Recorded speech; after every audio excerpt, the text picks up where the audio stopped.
Thousands came to Geneva, thousands joined us online, and of course, that includes our robots. I hope you got to meet and engage with the robots. I would say engagement, more than numbers, really tells the story of what we have experienced over the last 2 days. It builds on a wide range of perspectives, ideas at different stages of maturity, but I think it's fair to say there's certainly one thing in common.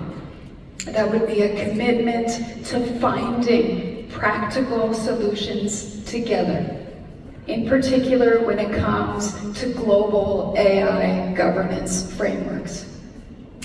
So let me share some of them with you. We have heard, as we just heard in the great panel that Jennifer moderated, we have heard calls for new bodies modeled on existing ones like CERN, like IAEA, like IPCC,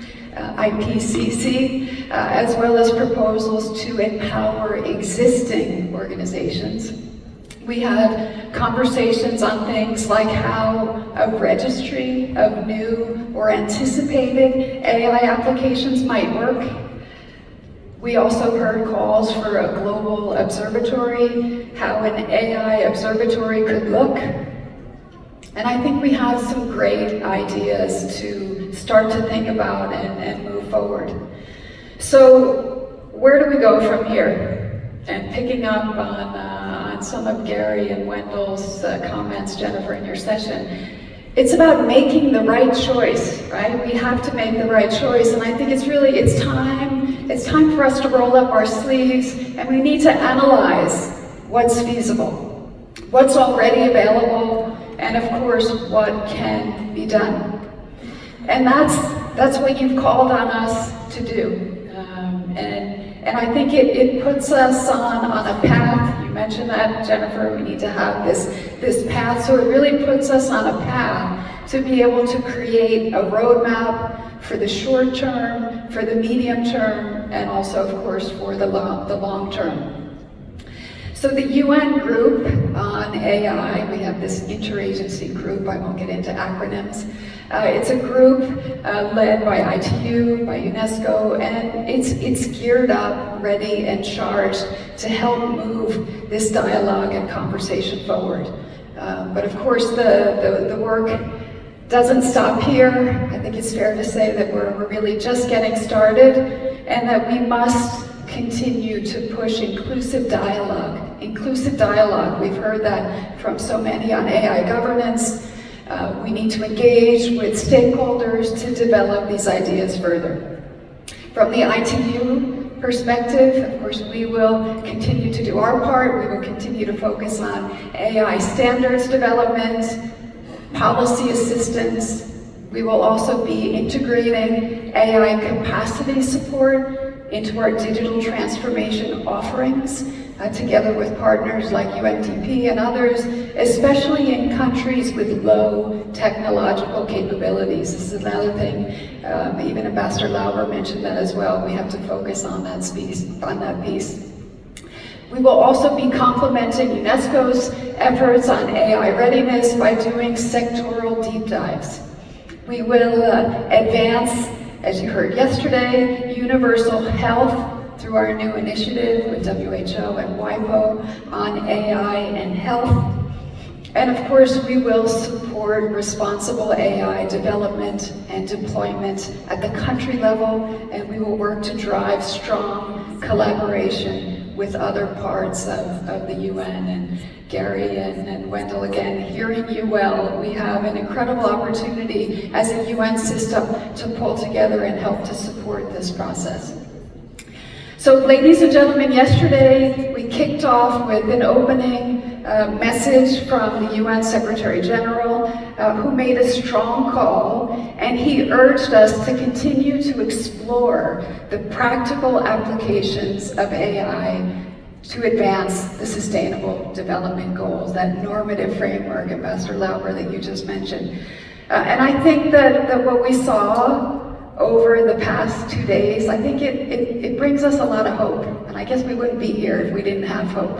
And I'm an optimist by nature, and I think it does give us a lot of hope.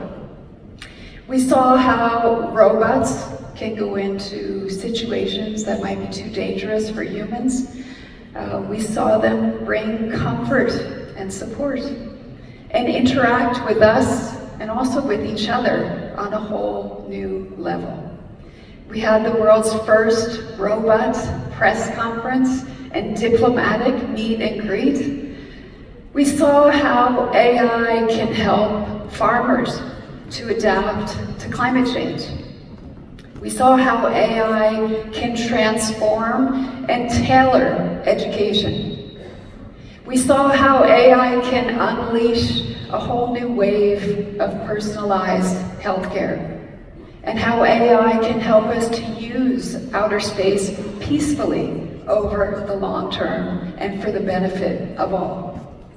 I think that's where the opportunities lie. They're tremendous, and each and every one of those SDGs can benefit. That's one of the scenarios that I described yesterday, and I think, Wendell, you pitched it a different way, but it was obviously very complementary to what I laid out yesterday. And that's the scenario where AI lives up to its promise and where we manage to put the right guardrails in place. That was the future I chose. And most of you, I think, if I heard you, said you were with me. It's now time for collaboration. It's time for co-creation. It's time for stakeholders and disciplines, and Gary, that includes scientists, because this is the AI moment. This is our moment. Let's put human values first. Let's stay true to our core UN values. And let's show the world what an inclusive, a safe, and a responsible AI can do for humanity. Thank you very much. Thank you.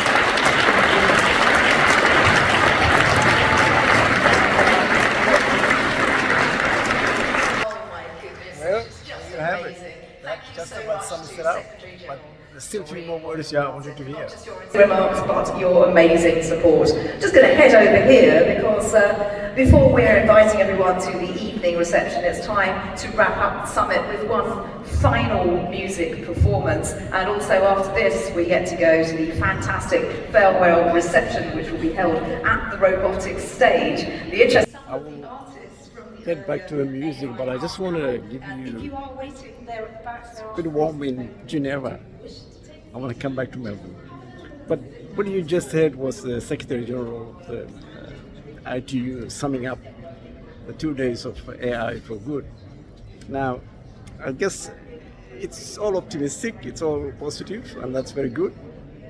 But I will summarize a bit more as the time goes back. But I will go back to the music and I'll let you hear some more music. But just to remind each other, this was a week of AI, ML, machine learning. There was a bit about data.